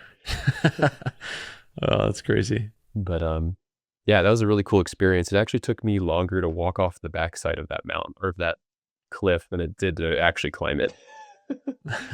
Yeah, I like shiver bivvied like in some manzanita. It was harder to get off the mountain than to climb it. I That's should have how it wrapped goes it. sometimes. Yeah. You didn't bring any gear to wrap it, or would you have to leave a bunch of stuff behind? It was paralleling another route that had been established already that I think maybe I could have wrapped and like built a few anchors and like left some pins. But I was a little bit too intimidated to do it and tired to do it. Um, and I kind of wanted to suss out the walk off because I repelled the other route on that wall, just down the fixed lines, and then I would like, pull the fixed line and then wrap the next pitch and then so on. But yeah, so I just was a little bit too scared to do it, and like ended up just like bushwhacking for like 16 hours. It was awful. It was really bad. Oof. Um, Yikes. but yeah, it You was a made it. yeah, I Here made you it. are. Yeah. Yeah. Was the of we had talked about like the the psychological aspect of being alone. Of those five routes that you put up, which one stood out as like kind of the biggest struggle of like, man, this is like I'm alone and this is a lot to deal with right now? Maybe climbing on the falls wall. I just got like kind of, um, I just got exposed to a lot of sun, and I ran out of water at the top of the route, and it was a big hike off at the top, and I was just really tired, like really physically exhausted. But the rest of them were pretty positive experiences with like just having a good time, like just using the creative part of the brain and like enjoying mapping out some new way. It's like just super fun. That's awesome. We had talked a little bit about like efficient moving on aid, and it seems like there is a portion of aid soloing that you've started to do. Yeah, it's kind of a weird type of climbing that it's been done a little bit on El Cap. And I had previously a year before done the nose in the day with like an 80-meter rope, and then I like chose to daisy solo a few of the pitches. Um just to move a little bit quicker, like the first pitch of the stove legs, and then like the fifth pitch, and I think like one other pitch a little bit higher up. And I remember it felt pretty okay, and I didn't feel too bad during that experience. Like I had a really good climb. And then this year went back and climbed the nose and decided to bring a really short rope and utilize this technique called back looping, um, which I think gets used. It doesn't get talked about a whole lot. It's kind of like a really dark art that like it's not a very safe technique, but it's better than nothing. Where you're tied into one end of the rope and you leave a carabiner on a bolt, and then you run the rope through the bolt or through the carabiner, and then you tie it to the other end of the rope, and you climb to the middle point where you can't climb anymore. You like run the slack out, and then you untie from one end and pull the rope through, and then you can keep climbing, with like you kind of have like a marginal anchor system in that way. By You're basically building an upside down rappel, and you tie into both ends of the rope, and then you climb up, and you're attached to one bolt or like a fixed piece of gear or like lower out tat or so I used that technique with I think 140-foot long rope and climbed the whole nose, and I think I back looped like 8 times on the whole route and just daisy soloed the rest of the route. And then I pitched out the Jardine Traverse because I'd never done it before. So like the actual moves off the bolts on the Jardine Traverse, I like pitched out the 5-9 face climbing part, and then I pitched out the Lynn Hill Traverse because I'd fallen on it that season. Like trying to just do the moves. I like somehow slipped and like like fell on the gree like lead rope soloing. So I pitched that part out. And then like daisy soloed the whole rest of the route without back looping. And like using cam hooks through the Great Roof, and then like going through the Pancake Flake, um and it felt like a really good day out. I had a really good experience, and like there were loads of parties on the route. I think I passed 13 parties, and like one of the parties were naiading. Um, so I topped that out and felt really good about it. Had a really positive experience. Ran down, and then like a week later did Lurking Fear in the same style. And I cut the rope even shorter. I think it was like 100 or maybe like a little bit shorter than that, feet long. Um, just enough rope to like pitch out a section if I felt kind of uncomfortable, and enough to back loop. And I think I back looped like 10 times on the route. Um, and just tried to move a little bit faster and brought less cams. I only brought like a double rack of cams, and then like a single 5. And I never pitched out anything. Like I just like bumped cams, and like I back looped some sections and like did the whole route, and it felt good in the moment. But I think like going into it, I went to beat a speed record, um, and like was super psyched to do it. But I think afterwards I felt a little bit uncomfortable about the whole thing. Um, I think after doing 2 in a week of that style, it was just like a lot, um, on my brain, and it just felt super reckless. It's like, I don't know. I like laid my head on the pillow, the night I got back to the SAR site and was like, what am I doing? Like that was, I just cringed when I closed my eyes. It's like, that was so dangerous. Like I felt really solid the whole time, but I hadn't climbed the route in a year. And, going back, I had forgotten a couple things on that are a little bit different than the topo. Like there are less bolts on like the first or second pitch, and there's like a little bit more hooking than you'd think. Or I think maybe you just plow through and like free climb that part. But like I back looped like through all the hook moves on that pitch, and then like higher up, like just like a lot of like cam bumping, and it just felt like rushed, and it felt strung out a little bit. Um, like I didn't bring much. Like I think I brought like a thing of Mentos and then like a liter of water, and like it just like it was just a lot on my mind. I don't know, and like I still think about it a lot as like maybe not the most intelligent decision to go up there and just daisy solo lurking fear really fast. Like it didn't have like a good finish for how cool I thought it was beforehand. Um, I think the intention was like a little bit more about beating someone else than it was about having a good day in the mountains. Um, but yeah, and like the way that Brant climbed it was like a lot more. It was like a totally different climb. Like he pitched out most of the route and like moved super fast. So, like he climbed so much faster than I did. But I just never went back to the belay. You know, he would like rappel the belays and like jug the whole thing with a backpack, and so he was moving really fast, and could probably go a lot faster. So I just it felt like I used some pretty hairy tactics just to like beat a record, and it just didn't feel right in the end.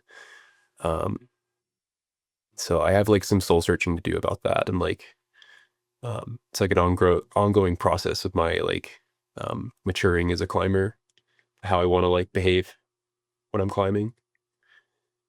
It just like this interesting contrast between the nose and like how great that felt, and it was like just a really fun day with like no expectations. Like I just wanted to kind of move fast and or move efficient, and like I felt really solid the whole time. Um, and it felt great. Like I remember that as like nothing but positive. Um, so I don't know. It's something for me to think about in the future. Um, but Yeah. With the dark arts tactic, like what specific scenarios do you have to avoid getting yourself in? Like what are the pitfalls? Obviously your gear failing and you falling, but like what else? Like what more nuanced situations are you like having to prepare for or having to avoid when it comes to having to like trust your systems that you're building? yeah, you have to do a lot of research prior and know the route pretty well for the most part, or at least for me, that's what I need to do. Um, and I think I need to be in a place where I can be secure at any moment. You know, like I could just plug a cam and like rest into a cam versus like, no, I'm like totally like free soloing right now. Like, yeah, it's just like finding, I mean, knowing that this is a route that I can do like on any given day, under almost any circumstance. Like I could get to the top of this route, because it's super committing with a short rope. Like there's no chance of a bail really, with like 100-foot long rope. Like 50-foot rappels down that whole wall just doesn't seem super feasible. I mean, maybe it would go like with some down aiding, but it would be like an all day, maybe longer effort to get off the wall. So it just felt really committing, and yeah, so knowing that the route goes and like that I can do it, and Yeah, I read something about Daisy soloing. It says without the right proper knowledge about the gear, you might have to completely unclip where you don't feel yeah, there comfortable. are times like where you have to totally come off the rope and just hold on to something. And like there were sections where I just climbed, like I climbed one of the pitches, like I pulled on a cam or two, but like, like I wasn't like attached to a daisy at all, like just like free soloing the pitch. And like that felt really good. It was like very easy climbing, but yeah, like that's like a huge part of it. Like there are pitches that don't have any fixed gear where you can't back loop at all. And then like if you run out of, carabiners, or like there's no way to like thread your rope through whatever it is, um, then you really can't rely on that technique. So you'd have to pitch it out at that point. But but yeah, like being very confident on that terrain is like definitely a prerequisite to doing something like that. Um, and yeah, I mean, it was like a huge season of aid climbing for me and like big wall climbing. So I felt super confident going into it. I just like, I think I may have like stepped one step too far in my comfort zone. And it took me like a day to realize that afterwards. It was like a post thing where it was like, wow, that was like, I need to like really pay attention to this a little bit more going into it. But it was like the right time to do it. What about the experience of the other climbers that you had passed? You had said that there was something that you felt might have been a contributing to the negative emotions you had about the ascent after the fact. Was there something related to the other people on the wall? Yeah, I think like the parties that I climbed through that day, like I only climbed through 4 parties, which is still quite a few. But like I had to like climb up onto their portal. It was like in the morning, like really early, and like would like have to mantle onto their portal edge and be with them for a minute, and like the first party, they were really cool about it. I knew those people. And they were like having a great time playing music, and I kind of woke them up essentially by like jumping into their bed. um just like but like the next party and like the next party after that, like it was a much more serious, like um they got really quiet, and I don't think they were having a good time. I don't think they wanted to see that. And I felt like I maybe impacted their day, if not their whole climb, by just doing that and like bumping cams up through them and like never clipping the anchor. Like, uh, it just seemed like I was impacting other people and felt negative in that way. Unlike the nose, the nose is very supportive. I think people are very used to speed climbing. It's like, whoa, they're doing their thing, like, but I climbed through this one party through like the roof crux part of that climb. There's like this roof you traverse, and like it ends on like 510 or like hooking. And yeah, I just like I felt like they didn't enjoy having somebody just like free solo or daisy solo through all their gear, and then like um play through them while they're on lead. And I just like kind of felt bad the whole time. I was like, I just like really wish they weren't here right now just for that reason. Or like I wish I wasn't here for that reason. Like like I wish they could just have their climb and not have to worry about some other, some random person who could probably, they don't know, could totally just fall at any moment. Um I really got into my head a little bit on that climb. Um That makes sense. I've spoken to a couple free soloists, specifically. Do you know Josh Urata? Have you heard that name? I haven't, no. He fell free soloing, 4 years ago on the Nutcracker. Fell like 200 feet, landed sitting on a ledge next to another party. It's a crazy story, but he survived. And yeah, there was that whole reflection of like, free soloing around other people. It's like you're inherently involving them in your risk in a way. Yeah, totally. Like they're definitely a part of it in the moment. Like it's like kind of unconsensual. Like I'm here, Yeah, like exactly. I kind of don't like that part of it. Yeah, because like if you fall, it's like sure you might splat on the ground, but then you're putting that trauma of having them seeing someone fall to their death, and it's like that's technically your fault. It's an interesting place to be in. Yeah. Yeah, yeah, totally. And it felt good in one situation, and it felt really not great in another. So Hmm. That makes sense. Yeah. So I mean, you do you now currently hold the speed record of Lurking Fear? yeah. Yeah, it was like I think like 7 hours and like 19 minutes. And what Um was the previous established record? I think it was like 8 hours and like 40 something minutes. And like, he pitched out like all of the pitches, and like I never pitched out anything. So he climbed much faster than I did actually. Um, Yeah, just systems, right? Systems, yeah, Systems and tactics. risk. Yeah. Hmm. Um, Yeah. So, I mean, if you're comfortable diving into this topic here, you're, help me if I don't classify you properly here, but you're a queer climber. Is that correct? yes, yes, I am. And so when it comes to, speed records or records in general in climbing, there's definitely kind of a gender assignment that goes to them, especially now it's like female speed ascent, male speed ascent. How do you feel about kind of your record and your placement in the climbing community when it comes to kind of identifying yourself in terms of putting your foot on the ground on where you stand when it comes to these kind of things? Yeah, it's always been like a little bit awkward, or like I don't really know what to do about it. Like I don't identify as male, um, but I have a male body, and like I'm still tall and strong, and like um I don't know. I had like go back and forth about like all of that. I almost wish like there was a different category altogether, um, where, it just wouldn't be an issue. But yeah, it's like a weird thing that I think about a lot when it comes to stuff like that. Like how, like, what record am I going for? And like, I just wanted to go as fast as anyone could on it, I guess. Like, and that's all that really mattered. I think he like Eric Sloan like just put down like solo record, and that's all it is, and that makes me feel really good, that it's not under like the men's record or whatnot.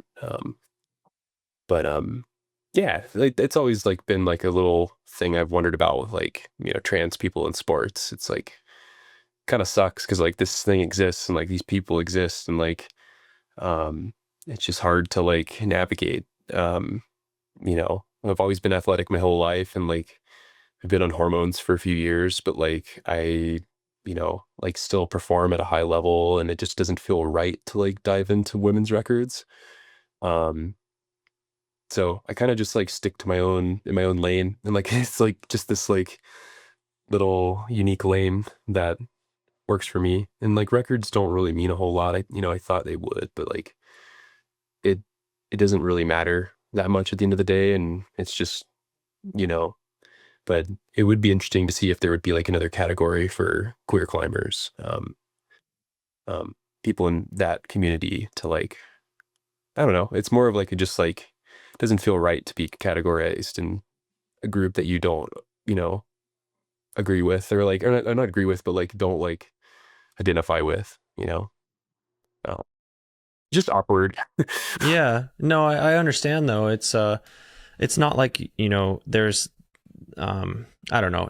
There's like the controversy of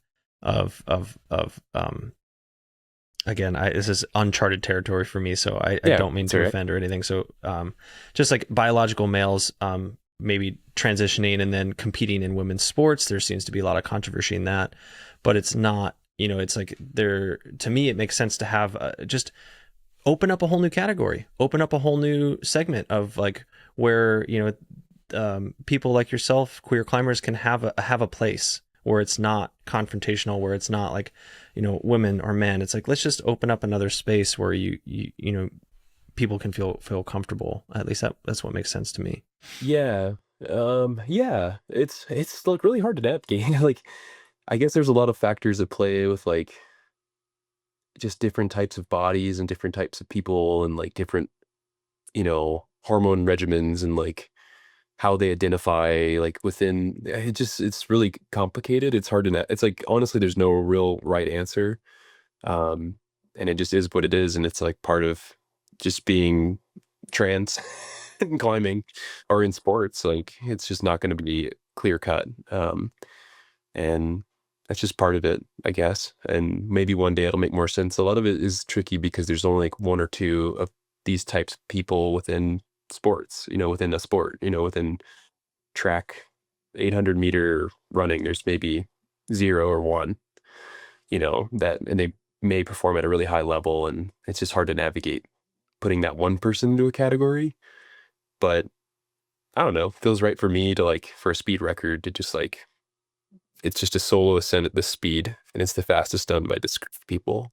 I guess wrapping up the conversation, I'm curious as to like, from your whole story, you got into backcountry skiing, you did the Hardrock 100 on skis, you moved to Utah, you found climbing, you started aid climbing, you have this wide range of experience as a mountain athlete.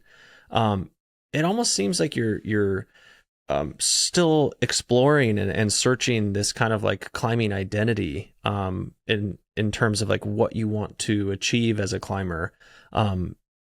like what do you see in the future? Like what do you see as what's driving you? What kind of climbing inspires you? What kind of mountain pursuits inspire you? Like where do you see yourself kind of continuing to explore this mountain athlete side of yourself? Yeah, totally. That's a great question. Yeah, I think like it's just like an ongoing process of what feels right and what feels enjoyable. I think new routing is a really big thing for me right now. And I would like to continue to do that in years to come. And would love to go to like places like Patagonia and Baffin Island and put up larger first ascents there. So I plan on doing that in the years to come. And yeah, just more in Yosemite. Um, yeah, I just love climbing there. And then when it doesn't serve me, I'll move on to something else. That's pretty much it. Like, it's just about having a good time and scratching an adventurous itch, and like just climbing new routes really does that. So I foresee a lot of that in the future. Outside of climbing, a lot of us grapple with like balancing a career path, climbing, all these other passions that we might have. Do you feel a tension there at all? Do you feel a tension to build some sort of like financial foundation or a career or, progress in other areas of your life outside of climbing? Do you wrestle with that tension? I guess I do. There has to be a way to fund doing these things. So I have to continually work and like seasonal work really helps with that. I get like a shoulder season or like working on the SAR side is nice because like I can get off to like and get like 15 days off a month to like go and climb. And I could schedule that where I get a whole month off if I put my months together. So I could go elsewhere and climb. Um, and then like maybe next year I'll go to Patagonia, then like kind of saving up for that. And then I'll probably just climb, or apply for grants as well, to be able to do that. Um, and yeah, just living cheaply and simply and um, yeah, just working regular jobs and yeah, fitting it in. Yeah. Ultimately, the biggest passion and everything that you're focused on is the adventurous climbing aspect of your life. Yeah, totally. Yeah, I mean, having a career isn't as big of a thing for me right now. It's more about just like climbing and, climbing as much as possible. I guess I'll close this off with a question I ask most of my guests. I have this um, idea of like this pyramid of climbing, where like they're basically three things that we get out of climbing, three things that like build the foundation of like what climbing is for us. And so far, my workshop has become performance, adventure, and partnerships. Of those three, how would you rank them in order of importance? Hmm. I think, partnerships is surprisingly probably number one, like the people that I'm around. Um, Maybe I do a lot of solo climbing and solo mountain adventure, but I think like the people that I'm around, during or like when I come home are number one. Like my environment is number one probably. And then two is like having a really cool adventure for sure. Um, and yeah, three is performance. Like, you know, I don't really care about climbing grades as much. Like it doesn't really matter with A climbing. Like I rate things at a higher grade just for people's safety. Like that's pretty much it. Um, I don't care about climbing 514, I just want to climb cool things like and cool features and go to cool places. And, but the people I'm with are probably the most important. Uh, yeah. Like the people I know are like the most inspiring to me. So Yeah, I'm in a similar boat. But definitely, I'd say yeah. It's so funny. It's almost fluid in a way. Like certain objectives, they change. It's an interesting question. I get different responses from everybody, but yeah.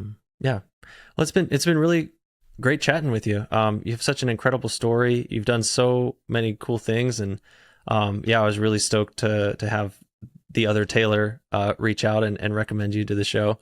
Yeah, yeah, for sure. That's so cool. yeah, it's been awesome to sit down and chat with you. I appreciate your time. Yeah, likewise. It's been really great.